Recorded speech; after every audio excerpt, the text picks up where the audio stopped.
I do want to ask you about, we were just talking about this a few moments ago, DOGE, as it's called, this Department of Government Efficiency, led by Vivek Ramaswamy and Elon Musk. You come from Silicon Valley. You represent that part of the country. What are your thoughts on this? I mean, should this be taken seriously? Should two people from outside of government like Elon Musk and Vivek Ramaswamy have that kind of sway over what stays and what goes in the federal government? Well, ultimately, they're going to provide recommendations. It's Congress that appropriates money. Let me provide an area where there could be bipartisan collaboration. I mean, the defense budget, which is nearly $1 trillion, is dominated by 5 primes. There has been tremendous reporting about the waste, fraud, and abuse in that budget. The Pentagon hasn't passed an audit and has failed the last 6 or 7 audits. So if they go to say there needs to be more open competition, not the monopolization in defense contractors, and propose recommendations, that's something that I think could be supported. If they find areas of truly wasteful spending across the government, they would get support. So we're going to talk about DOGE again.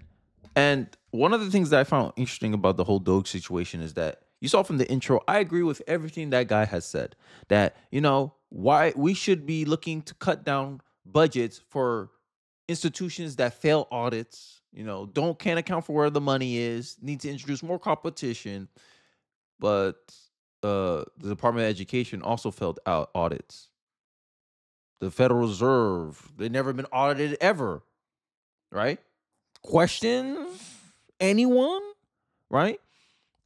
And it always seems like Democrats, they're always so principled when it comes to things that don't conflict with their own interest, right?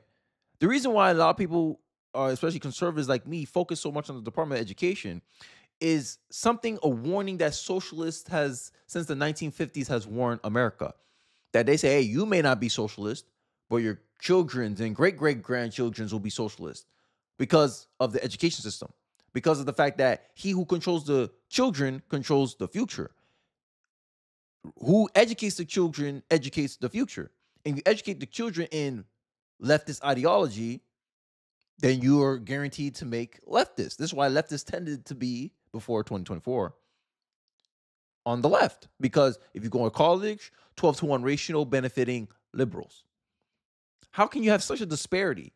Half of America is Republican, Democrat, yet in college, in the school system, it's overwhelmingly Democrat. And if I want to control a large population, 76% of American students are educated in the public school system.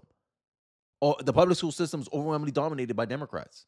Look at the curriculum. Look at the stuff they push in schools, to the point that at a state level, states have to start banning this stuff. Because in the federal level, because this is where the Department of Education comes in, the Department of Education was its purpose is not to improve our education. Its purpose was to centralize our education, control, I might add. And this is why I'm so strong skeptic of centralized power, because centralized power makes it easier for you to build consensus. And this is one of the reasons why I think Democrats defend the Department of Education, because they know that this is an avenue for their political power. I just pointed out the motive, like a detective making his case. And Corey is one of the strongest detractors against the whole public school system. John Collins says, most of our problems could be solved by properly funding public education. Community note, federal, state, and local governments provide $878 billion. You heard that correctly. $17,000 per pupil to fund a K-12 school. This figure has increased every year, while public schools' effectiveness and scores has decreased every year. Educationdata.org. Make it make sense. This sounds like a good candidate for DOGE. No? But no. The left's not going to care about this, right? Vivek, rules for D, but not for me. Thousands of IRS employees and contractors literally aren't paying their own taxes. They get audited by the IRS, and they found that they nearly owe $50 million. The government's wide number of employees' unpaid taxes is about $1.5 billion. The hypocrisy is insane. But you'll go to jail if you forget to pay them, right? The left, they love to point out, yeah, Pentagon, we could agree on the Pentagon, $824 billion. The Department of Education, how much money you spend on the Department of Education again? We spend more money on education than the defense budget. But you don't want us to disband the Department of Education, not look to cut down this? How we're spending more money and yet we're getting a less effective product? You can't make it, business-wise, you can't make that make sense. Based on principle, you have to look at this stuff. But you want us to keep defending a failing product. Yet you keep using the excuse, oh, we need to educate our children. But the way it is currently is right now, you're not educating our children. Look at the outcomes your Department of Education has created. Before you was created, #1 education system in the world. After you were created, our effectiveness has declined to like 32nd in the world. Our education system is 32nd in the world. We went from the top, now we're near the bottom. But we're investing $878 billion. This is just like Kamala's campaign, I ain't gonna lie. But you know, Democrats are here fear-mongering about DOGE. One might argue that there is a pattern here, which is there's like the seedling of a thing that does have popular agreement, right? That there needs to be a reckoning with bureaucracy generally. That even as the Congresswoman said, there already is a committee that is supposed to be rooting out waste and abuse. And that to see that done in a proper, holistic, thoughtful way might actually have the support of the American people. To simply take a wrecking ball to the federal government is not the same thing. Well, it's not the same thing. And I actually think the Congresswoman brought up a really interesting point in terms of how this DOGE or DOGE, I don't know what we've gone with, might function separately, which is essentially not only is it just loyal to Donald Trump, but it's creating government bureaucracy for the express purpose of punishing political enemies, potentially, and also rewarding political friends. So what kind of contract authority is it going to have? What kind of transparency is it going to have? I mean, you know, yes, people get frustrated with government, but there are actually very strict reporting rules, especially in Congress. You know, these congressional panels have to actually report to the public what they are doing with public money, what agencies are doing. So what kind of reporting requirements are Ramaswamy is Elon Musk and this DOGE going to have? We don't actually know, but I think part of the concern is that when you create an entity, you can create your own rules. And that's really ultimately what's happening here, is that Donald Trump is kind of allowing some cronies to use government to their own ends. And I think the American people deserve to know what that's going to look like. And by the way, how much is this going to cost?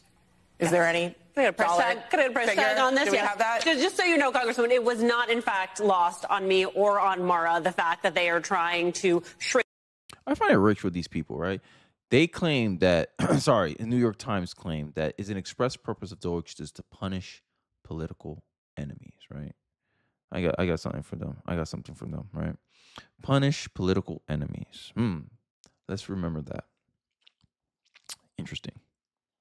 Elon Musk blasts Gavin Newsom after Tesla excluded from California's plans to restart EV tax credit.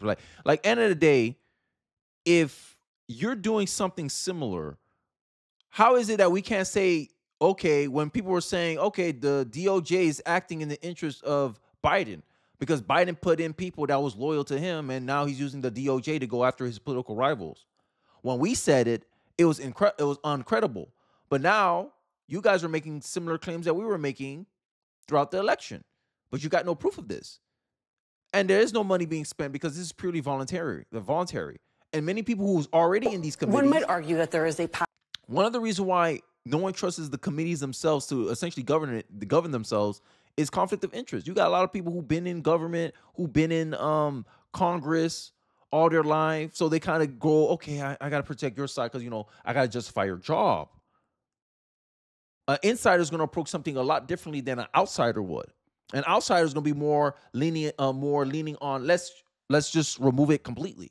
And insiders are going to be more like, no, let's protect it. A friend of mine had a meeting. This is Elon Musk with a senior official at the SEC, and they haven't been in the building for so long that they couldn't figure out how to turn on the lights. But we're paying taxpayer money is going into to maintain these spaces where they're not being utilized. So they're just sitting there in the dark with cell phone flashing around, looking like demented burglars. Steve Moore. I got into these big federal buildings and it's almost like they're haunted. It's spooky. There's nobody there. Nobody wants to show up. It's ridiculous. Elon Musk and Vivek wants to fix this with DOGE. Right? Look at our national debt. Like, I'm going to keep bringing this up because this is our budget, America. Right? Just like when I go to my wife, single income household, right? And I go down the list, the priorities. Okay, hey, look, this is how much we're saving. This is how much we put into investments. This is how much we have to stay under that. Now, we don't always follow it, but if we're off by like $200, $300, it's not going to hurt us, right? Because we'll take it out of next month's. Okay, the miscellaneous funds, we're taking it out of that because of the fact that we overspent this much, right? There needs to be some level of accountability. This is why I get so intense. Sometimes I can go a little too deep about this stuff. Interest payments on the national debt now exceed $841 billion. Our $841 billion defense budget. America is heading for bankruptcy unless we take action.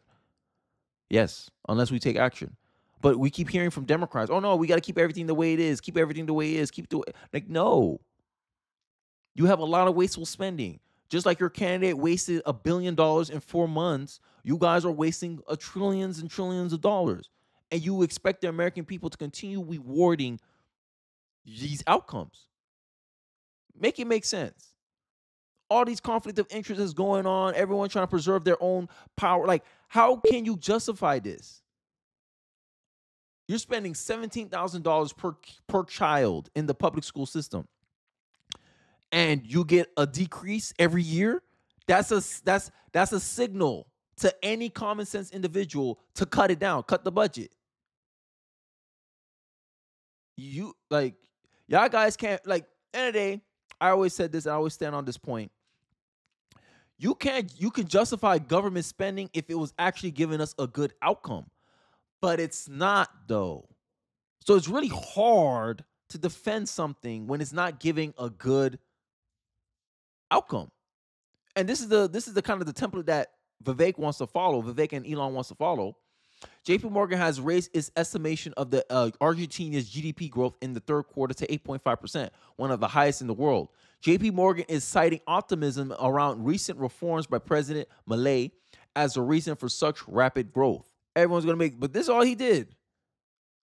Milei was doing a test run for DOGE in Argentina. Look at the results. That's all we're doing. Like scientists, we're seeing the outcomes. Oh, hey, look, this worked for this agency. Look at over here. Oh, if we remove this, look at end of the day, you can argue about process. You can argue with speculation, but it's hard to argue with results. Federal government agencies are using, on average, just 12% of the spaces in their D.C. headquarters. The Department of Agriculture, with a space for more than 7,000 people, averages 400 workers each day, 6% occupancy. Why are Americans' tax dollars being spent to maintain empty buildings? And I like the idea of the DOGE cast. I've been a big hyper. My thing is, we should inform the American people of what is going on in our government. Because, like the founding fathers said, an informed people is the only way you can hold the government accountable. If the people are not watchful, if the people are not paying attention, the government will act like a wolf. And they're acting like a wolf. How do you justify $800 billion and you get a worse and worse product every year? You're being scammed. We're being duped. We're being finessed. We're being bamboozled. But Democrats, we need to fund public. We just need more. We need to throw more money at the problem. Throwing more money in public education is like throwing more money into a fire. All you're going to do is make a bigger fire. It's time to change the process. It's time to reform the education system. And one of the reasons is accountability. Hey, we gave you 40 years? Department of Education, Federal Department of Education. You gave us nothing but bad outcomes. Time to destroy your department. Time to afuera the Department of Education. You ain't serving a good purpose. State level, it could stay because they're closer to the actual people. We're too far away from everyone else, and we're here making these one-size-fit-all solutions for all these states when all these states have this literally distinctive cultures. In California, they're teaching men can be women and women can be men, and in Florida, they ain't playing none of that. But you, federal government, you people in Washington, D.C., who majority of them are Democrats, you want to decide how education should be ran in those states, in those countries, or at least influence it. Or we're going to withdraw federal money if you don't teach these social emotional learnings, which has been proven to push like left-wing ideology. Like, we've become a culture of self-esteem versus self-control. Self-esteem will tell you that, it'll be better next time. Just keep spending $800 billion for a failing product. Chairwoman of the House DOGE committee says that NPR and PBS could be on the chopping block because they spread nothing but Democrat propaganda. Isn't this not true? The NPR CEO just said that the truth is a distraction from building consensus. Building consensus is propaganda. Build a perception to get mass buy-in by the majority, and that becomes the majority's reality. That's what propaganda is. So NPR's whole goal is propaganda. Yeah, you're right, Marjorie Taylor Greene. They shouldn't get federal money. Biden administration spent $265 million on grants mentioning misinformation reports. This is likely does not cover all grants given to combat misinformation. An astounding report details how the Biden administration spent $267 million since 2021 on research grants whose proposals mentioned misinformation. The report was issued by Open the Book, a nonprofit organization founded in 2011 as a transparency group. Ironically, in 2006, then Senator Barack Obama co-sponsored the Federal Funding Accountability and Transparency Act of 2006, which permitted public access to federal spending. Okay. So remember the accusation about DOGE being this way of, giving high positions to political friends? This sounds like a slush fund for left-wing nonprofit organizations to get rich off of the taxpayers' back. And this is what a lot of these bills for. Like when Elon and DOGE go in and they find all these, why we're spending $900,000 to find out if sound affects how people feel, or is seatbelts and helmets safe in Africa? This is justification to send money to people or nonprofits or associates, taxpayer money. This is why I say a lot of these wasteful spending is a money laundering operation. Like, how are you the Pentagon and you lose track of $1 billion? How you lose track of $1 billion? Embezzlement, money laundering. This is corruption. This is pure sign of corruption. And when Jon Stewart asks Kathy Hicks, the former Deputy Secretary of Defense, she goes, it's not waste, fraud, or it's not waste, fraud and abuse or corruption. It's just we don't have an accurate inventory of where the money went. Every common sense person going, that's exactly waste, fraud, and corruption. But not to a politician. This is the intention. DOGE intends to work with embedded appointees in agencies to identify the minimum number of employees required at that agency for it to perform its constitutional, permissible, and statutorily mandated functions. Requiring federal government employees to come to the office 5 days a week would result in a wave of voluntary terminations that we welcome. If federal employees don't want to show up, and American taxpayers shouldn't pay for them for a COVID-era privilege of staying home. I think many American taxpayers will agree with that. We are prepared for the onslaught from which entrenched interest, and this is one of the reasons why DOGE needs to be created outside the purview of the government, because insiders have entrenched interest in Washington. We expect to prevail. Now is the moment for decisive action. And I like how they don't mention the fact that they will self-dissolve in 2026. So they're giving themselves 2 years to do this. So that means they're incentivized to what? Do the job, not drag their feet like all these other departments are, like the Department of Education. Look at the incentive structure. Show me the incentive and I'll show you the outcome. This is timeless wisdom. If you incentivize, hey, there's no accountability, even if I F up or not, I'm still going to get $878 billion, even though year over year over year, the education gets less effective. It gets worse and worse and worse, but I'm still going to get $878 million a year. Now, the incentive was about accountability. Hey, you get less money, the worse the outcomes go. If you get worse outcomes, we want change. We want accountability. I think we'll get a lot better outcomes. Don't you agree? People in the comment section, let me know what you guys thinking. That's just some of my thoughts. But I think DOGE is a welcome addition, a welcome attempt, and I'm excited to see some type of reform, some actual attempt at action. But let me know your thoughts about it. How you think this all going to play out in the next 4 years? I always like to hear your thoughts on this matter. Don't forget to like, comment, subscribe. I appreciate you guys watching to the end of the video, and I'll catch you guys on the next one. Peace.